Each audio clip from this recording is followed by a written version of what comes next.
Hello friends, welcome back to our channel. How are you all? Hope so you are doing well. So today we are going to discuss English question answers which are very important for Bihar Civil Code PN exams and other SSC exams. So आप video को pause करके अपना answer mark कर सकते हैं और last में आप अपना स्कोर ज़रूर कमेंट कीजिएगा। तो चलिए बढ़ते हैं वीडियो में आगे। क्या है first question, choose the correct spell word. मतलब यहाँ पे हमें करेक्ट स्पेलिंग चूज करना है, राइट। मिलेनियम का करेक्ट स्पेलिंग होता है जिसमें डबल एल और डबल एन आता है, right.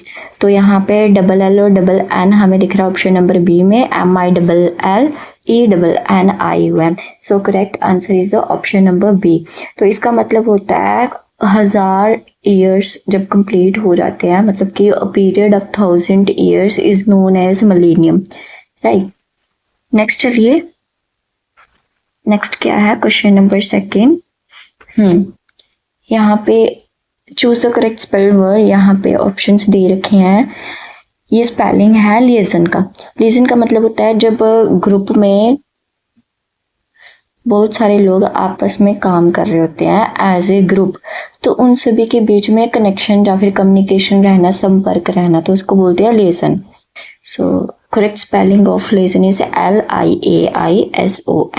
Option number B is the correct answer, right? आगे चलिए, आगे देखते हैं नेक्स्ट वाला। सॉरी,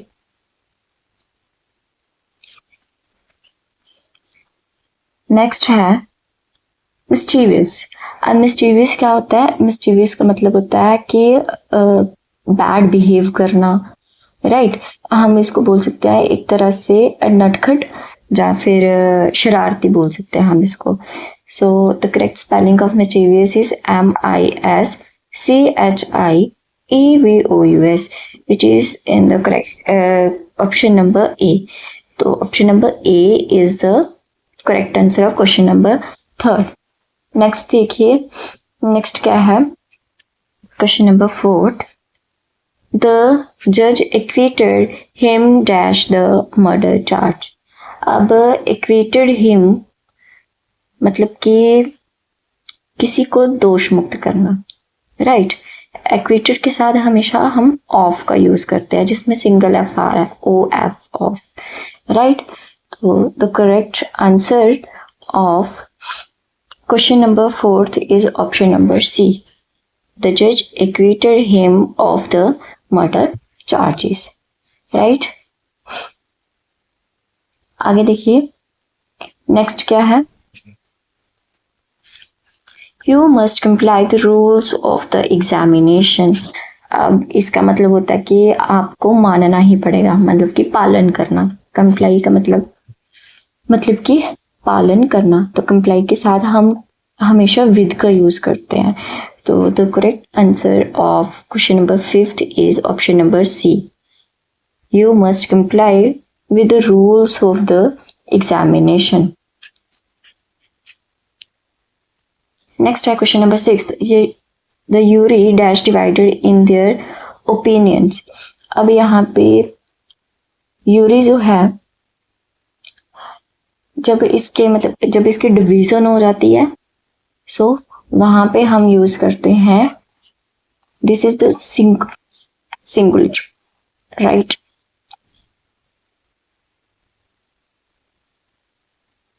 जब यूरी की राय जो है वो बंट जाती है तो वो सिंगुलर नहीं रहता, वो बहुवचन बन जाता है, प्लूरल बन जाता है। तो हम प्लूरल के साथ हमेशा हेल्पिंग वर्ब प्लूरल ही यूज करेंगे। तो यहाँ पे आएगा option number C, are, right. The jury are divided in their opinions. Next देखिए, नेक्स्ट क्वेश्चन क्या है? Question number seventh. Many a man dash succumbed to this temptation. अब यहाँ पे जो many a man है उसके बाद सिंगुलर नाउन आ रहा है, तो यहाँ पे हम क्या करेंगे? यहाँ पे हम सिंगुलर हेल्पिंग वर्ब का यूज करेंगे विच इज हैज, राइट। तो the correct option of correct answer of Question number 7 is the option number B. Many a man has come to this temptation. Right? अगला देखिए, अगला क्या है? Question number 8. That I know you were in hospital. I dash visited you. अब यहाँ पे third clause use हो रही है. फर्स्ट कंपोनेंट अगर मुझे पता होता तो मैं तुमसे हॉस्पिटल में मिलने ज़रूर आता. तो यहाँ पे ये कंडीशनल सेंटेंस है. यहाँ पे सेकंड कंपोनेंट है जो सेंटेंस का, यहाँ वुड हैव का यूज होगा. राइट. तो the correct answer of question number 8 is option number C. Had I known you were in the hospital, I would have visited to you. Right. आगे चलिए. आगे है question number 9. No sooner dash the sun risen than the fog disappeared. अब यहाँ पे sorry, no sooner के साथ हम had का यूज करेंगे. Right. So the correct answer of question number 9 is option number B. No sooner had the sun risen than the fog disappeared. मतलब कि जैसे ही सूरज उदय हुआ वैसे ही जो फॉग थी वो डिसअपेयर हो गई. राइट. नेक्स्ट देखिए, नेक्स्ट क्या है? It is I who dash to blame for this mistake. मतलब कि ये खुद को दोषी ठहरा रहा है. मतलब कि ये जो गलती हुई है इसका दोषी जो हूँ मैं हूं. तो यहाँ पे आई लगा हुआ है. राइट. आई के साथ हम क्या यूज करते हैं? हेल्पिंग वर्ब एम यूज करते हैं. Okay. So the correct answer of question number 10 is option number C, am. Okay. It is I who am to blame for this mistake. Right.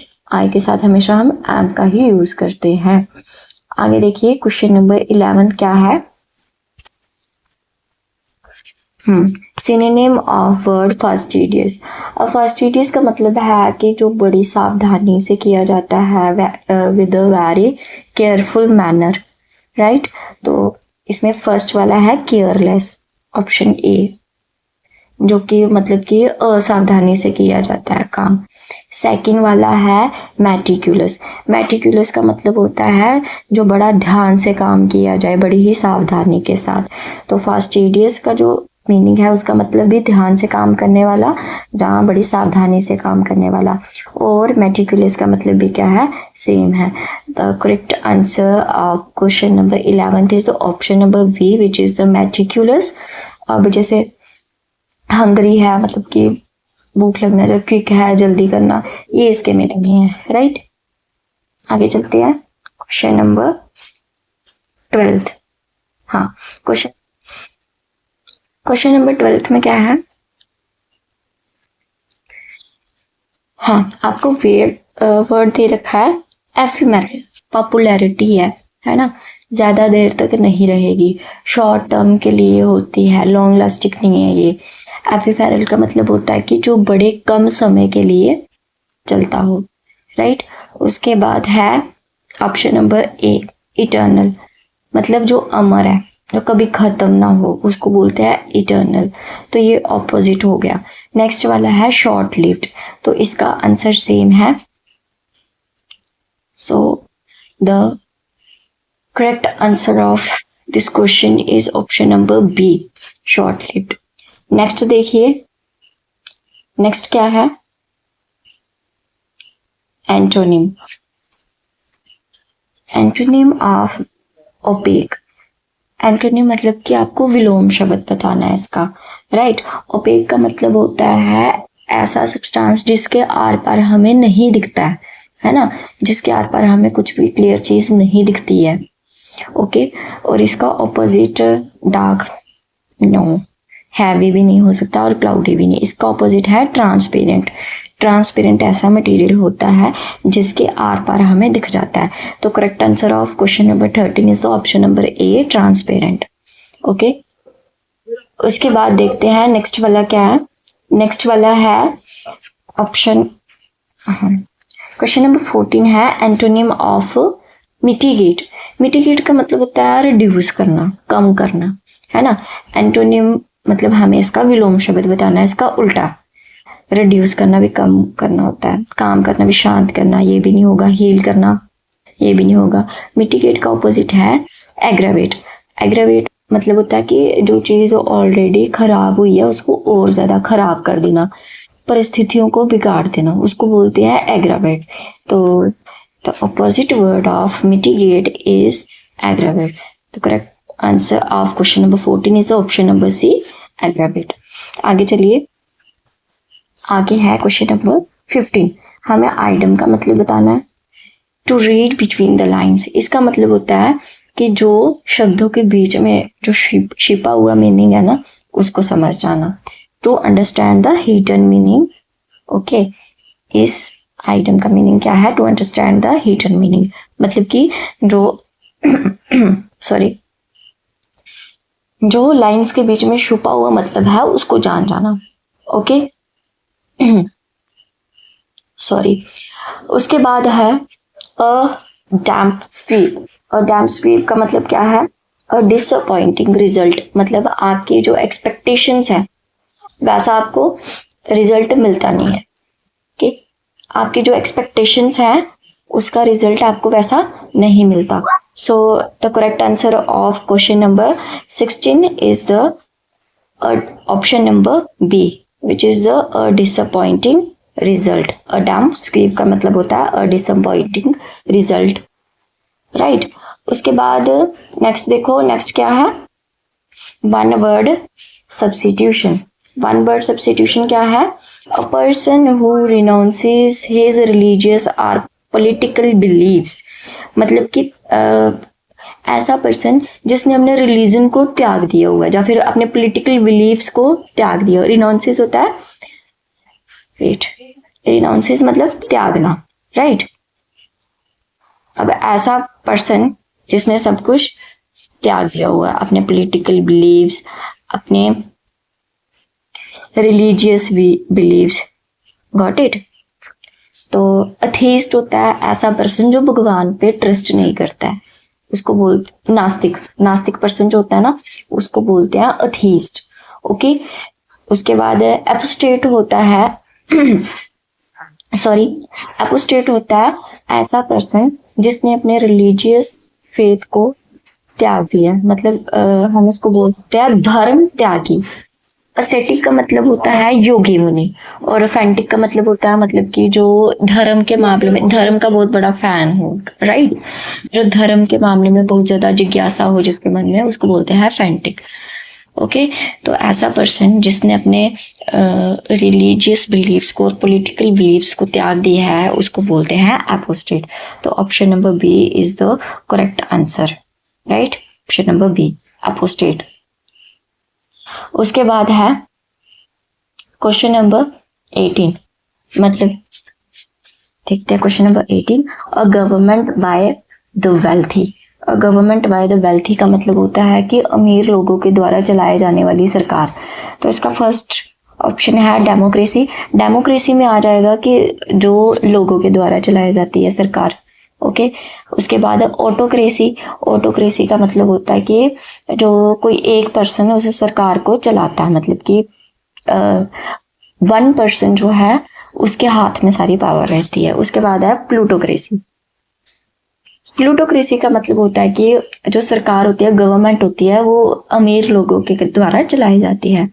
Aristocracy का मतलब होता है कि जो हाई क्लासेस फैमिली होती है ना वो उस सरकार को चलाती है, ठीक है। जो मतलब कि उच्च कुल के लोग होते हैं ना वो उस सरकार को चलाते हैं, उसको बोलते हैं एरिस्टोक्रेसी। तो ऐसी सरकार जिसको अमीर लोगों द्वारा चलाया जाता हो उसको बोलते हैं प्लूटोक्रेसी। तो correct option, correct answer is option number C, plutocracy. Next देखिए question number 19। Okay, he prevented me dash going there. अब यहाँ पे ऑप्शन दे रखा है टू, राइट। टू का हम यूज करते हैं किसी वर्ब के साथ, है ना। उसके बाद फ्रॉम दे रखा है, तो फ्रॉम का हम यहाँ पे यूज कर सकते हैं। फ्रॉम हम वहां यूज करते हैं जब किसी चीज को रोकना हो, प्रिवेंट करना हो, राइट।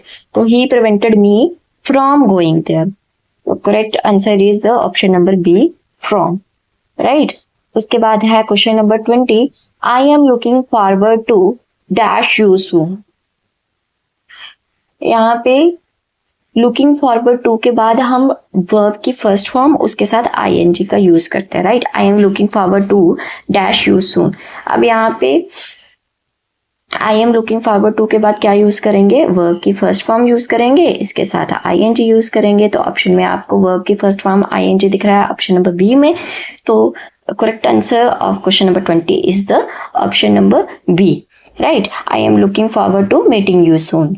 ओके, नेक्स्ट देखिए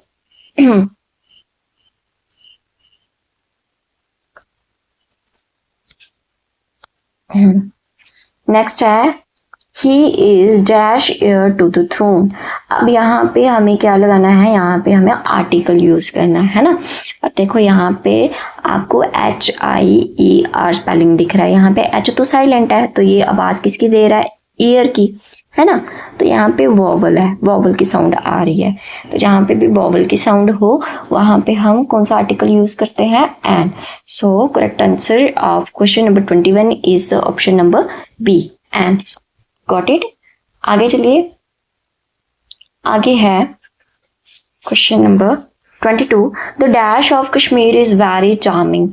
अब यहाँ पे आपको 4 ऑप्शंस दे रखे हैं। अब सीनरीज कोई वर्ड नहीं होता, और सीन्स ये मूवीज वाले सीन्स आ गए, व्यूज मतलब ये किसी प्लेस के व्यू आ गया, दृश्य आ गया, है ना। तो यहाँ पे क्या आएगा, option number B, scenery. The scenery of Kashmir is very charming. So option B is the correct answer, right. आगे देखिए question number 23, the fire was put dash by the fireman. अब यहाँ पे अगर पुट के साथ हम ऑफ लगाएं तो पुट ऑफ का मतलब होता है पोस्टपोन करना। अगर पुट के साथ हम अप लगा दें तो इसका मतलब होता है किसी बात को रेज करना। अगर हम पुट के साथ आउट लगाएं तो पुट आउट का मतलब होता है बुझाना, मतलब आग बुझाना। So correct answer of question number 23 is option number C, out. मतलब the fire was put out by the fireman.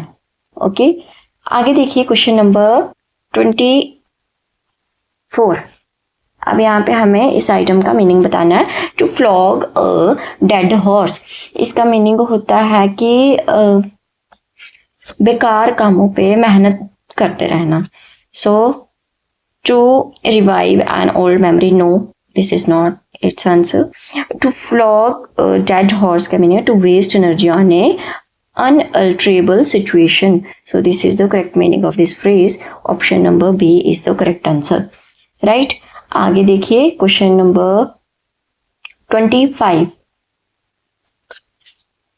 Question number 25, antonym मतलब कि आपको विलोम शब्द बताना है, राइट। वर्ड आपको दे रखा है विंडिकेटर। विंडिकेटर का मतलब होता है कि किसी को निर्दोष साबित करना, या फिर प्रूव करना, किसी को निर्दोष प्रूव करना, ठीक है। अब एक्सोनरेटेड भी होता है कि किसी को दोष मुक्त करना, या फिर किसी के ऊपर अगर कोई ब्लेम है तो उसको हटाना, राइट। तो ये तो सेम मीनिंग हो गया, इट्स नॉट इट्स आंसर। उसके बाद है ब्लेम्ड और एक्यूज्ड। तो इनका मीनिंग जो है वो ऑपोजिट है। ब्लेम का मतलब होता है दोषी ठहराना, और विंडिकेटेड का होता है कि दोष मुक्त करना। So antonym of vindicated word is blamed. Okay, option number B is the correct answer.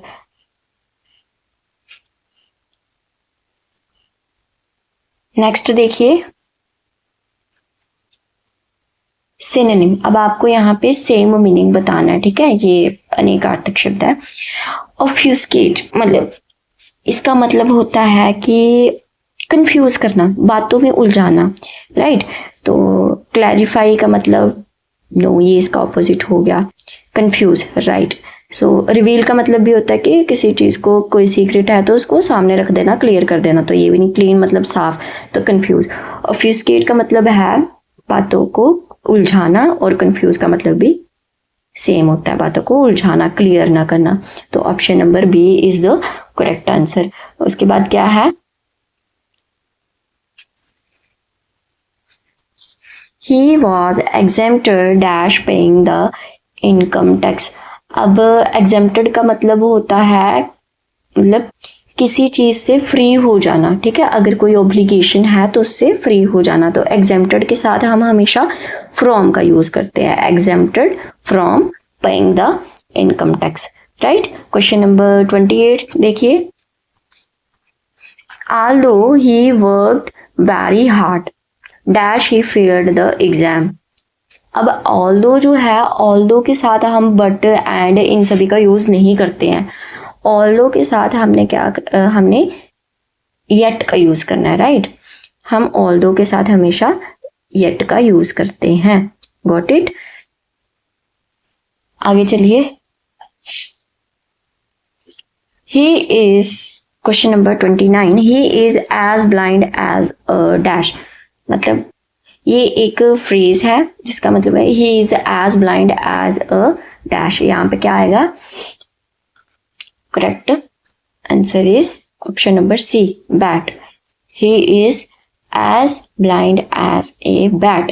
ये एक आइटम है जिसका मतलब है कि जो चीज बिल्कुल ना देखी जाए, मतलब बिल्कुल ना देखे जाने वाला, उसको बोलते हैं as blind as bat. Question number 30 देखिए, bread and butter dash his only food.